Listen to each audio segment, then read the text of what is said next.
Years. Yeah. Say hello to the camera. Say hello to the camera. Making a request of you. Yeah. Well, big jumps. Very happy animals, generally speaking. Except for when they're nervous and afraid and scared. Yeah. Yeah, terrified. Okay, video time. I don't know. Do I really have to do a video? Do I really have to do one? No, I probably don't. Alright then, maybe I won't. Okay, no. Alright, wait, I'm back. Anyway, yeah. Well, I had a different video in mind, but there was something I wanted to talk about, so I'm going to do it. I suppose that's the way it is. Got to finish these loose ends up. So I've was talking about. He's been talking about the this variable crap, the missing variable, the lost variable of Atlantis, whatever. You know, just because he's basically arguing that somehow there's some criminal event, because people like Einstein argued that you know, all this jibber jabber, you know, all this talk about waves and particles and blah blah blah, it really is kind of stupid. I mean, why don't we just wait until we know how this thing works, and then we can talk about it some better. But until then, yeah, the point is that there's no mystery to why these phenomena exist, except the mystery of our own blindness. There's no mystery in the events. We just don't understand them, because it's not that there's a hidden variable. It's that the variable, the circumstance that contains the functionality, is invisible to us. We can't see it. We don't understand it. We may never, unfortunately, entirely. I think we will probably reveal it through some means or one way or another, exactly how these little packets of quanta energy are conformed and how they do mature or collect or consolidate into matter itself. I think we'll get a better picture of it. But and I think the picture is going to be a mechanical picture. It's going to show how they mechanically function. And yeah, there's just no... The answer will not be a phantasmagorical flying car or dual universes or you know, a photon that flies in and out of reality or any of that other crap. The explanation will be kind of solid state, you know. It'll be something we can imagine, not something we can't imagine. We'll go, oh yeah, damn, that's how it does it. That's how it'll be. It's not going to be something like, oh man, that's incongruent. No, it's not going to be, no, we're not going to be incapable of understanding. We're going to be, oh, it's so simple. I should have thought of that and like won the Nobel Prize. Damn. You know, that's how it's going to be. So anyway, yeah. So hidden variable is not just some kind of lame, you know, cheap way of getting out of the argument. It's a real solid argument that, look, we just can't see this shit yet, you know. And I understand your impatience. You want to draw conclusions, well, you just can't yet. So for now, yeah, we'll just say that yes, there's probabilities, okay? And it doesn't mean that things are doing something bizarre. It doesn't mean that atoms of, you know, thorium-248 or something sits around for 1,000,000 years without releasing its gamma ray. No, that's not what it means. It means, you know, that there's a realm of possibilities that we can't understand. And but that doesn't mean that the impossible is going to happen. And it doesn't mean that when we say something is possible that we mean to imply that it might happen, or could or that it will happen in 1,000,000 universes or 1,000,000,000,000 universes. So it doesn't mean it's realistic. Realistic, yeah, it doesn't mean if you do it in the real world, anything will happen. In the real world, it's not going to happen. It's like in the real world, I could say to you, there's a 1 in 1,000 chance that every time the Earth revolves around the sun, it'll crash into another planet. Now, if I told you that, you'd be like, holy shit, every 1,000 years we're going to get smashed to smithereens. You'd take that seriously. You wouldn't sit there and hold on to some hope.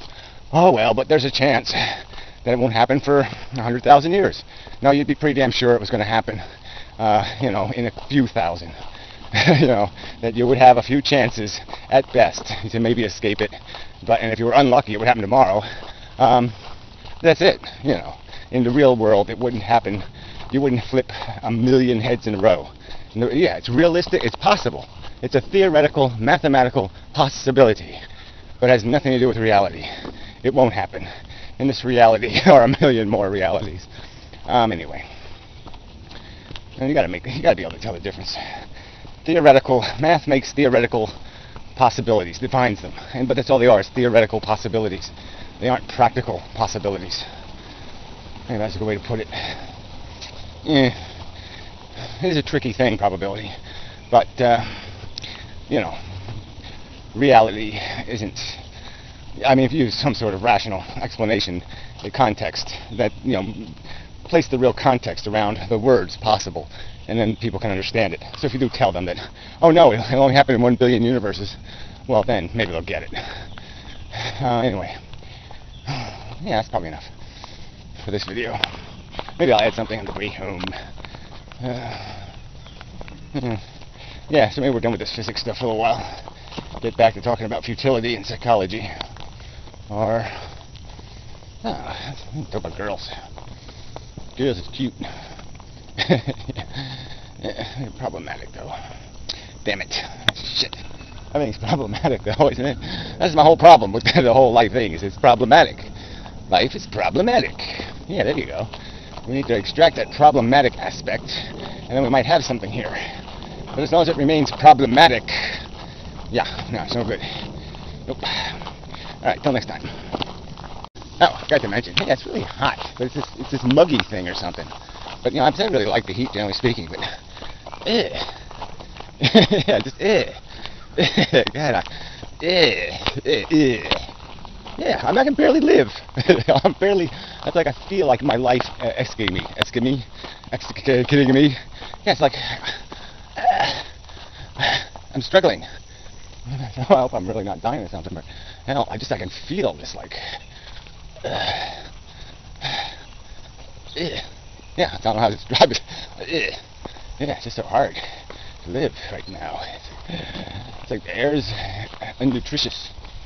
I know air isn't supposed to be nutritious, but you get my point. Well, you probably don't get the point, but you never get the fucking point. Never mind. Fuck. Yeah, feeling a little better. The water was cool, and sort of woke me up a little. But yeah, I'm still fuzzy. Still like, whoa. You know, everything's a little bit, Anyway, but that's not your problem. Probably just a thyroid thing or something. I don't know. I got these little issues. It's my hair. I don't know what the fuck's going on with my hair. It's horrible.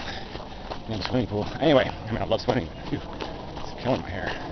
Anyway, where were we? Yeah, I want to talk about that first ouch thing. Now we're getting all this brain crap, determinism, what the hell we are. Sort of brought up because that Jericho movie guy who is getting kind of annoying. Anyway, he was doing that stupid, well, why would nature create a consciousness? Blah, blah, blah. It's a byproduct, consciousness. I mean, all nature wanted out of this thing was a motivating mechanism, attraction and repulsion. And so, yeah, I think it's just an interesting question, it's worth thinking about. It's just how it developed, you know, from a simple nerve cell, let's say. You know, it receives stimulus at one end, and then it reacts at another end. It creates a reaction. You know, muscle fibers contract and something happens because, and then you can have a couple of those things interact, and there's synapses. And so if three things are in the right position, there will be action 42. And the organism will be capable of, you know, 742 actions because of the permutations. But whatever. You know, I don't want to get ahead of you there. But so I'm talking about kind of the development of the first nervous system, and then how somewhere incorporated in that would be this ouch thing, this feel good or feel bad thing. I mean, creating an actual sensation, so you don't have just a reflex anymore. You know, like I could cut my leg off above the knee. And, you know, if I hit my knee with a hammer, my cut-off knee, it'll still do its reflex thing. If I cut it up high enough. You know, because it's a system in itself. It doesn't need to go to a central nervous system and create an ouch and all that kind of crap. So the brain is a different kind of processor, but it's made out of the same things. It's just, I mean, nerve cells in your body are basically just extensions of your brain. You know, just your brain's fingers. But anyway, back to the ouch thing. So I mean, from the evolutionary standpoint, obviously there was a point where this sensation of ouch was created.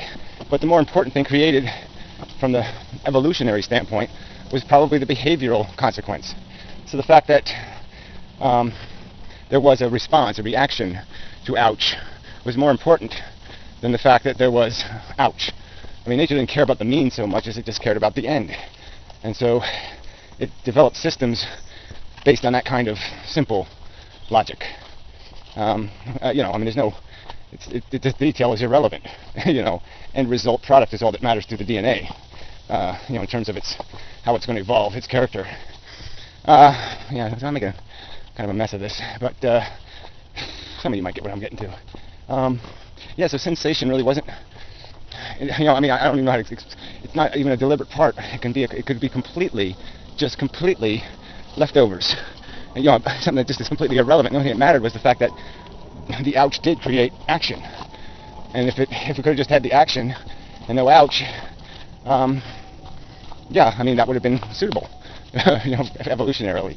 But then, like I said, how do you develop the more complex emotions and all the rest of it without it? So the evolution would be stifled. So inevitably, these more subtle aspects of sensation made it important, made ouch important to the evolution. There actually had to be the capacity to be harmed. There had to be attraction and repulsion. There had to be an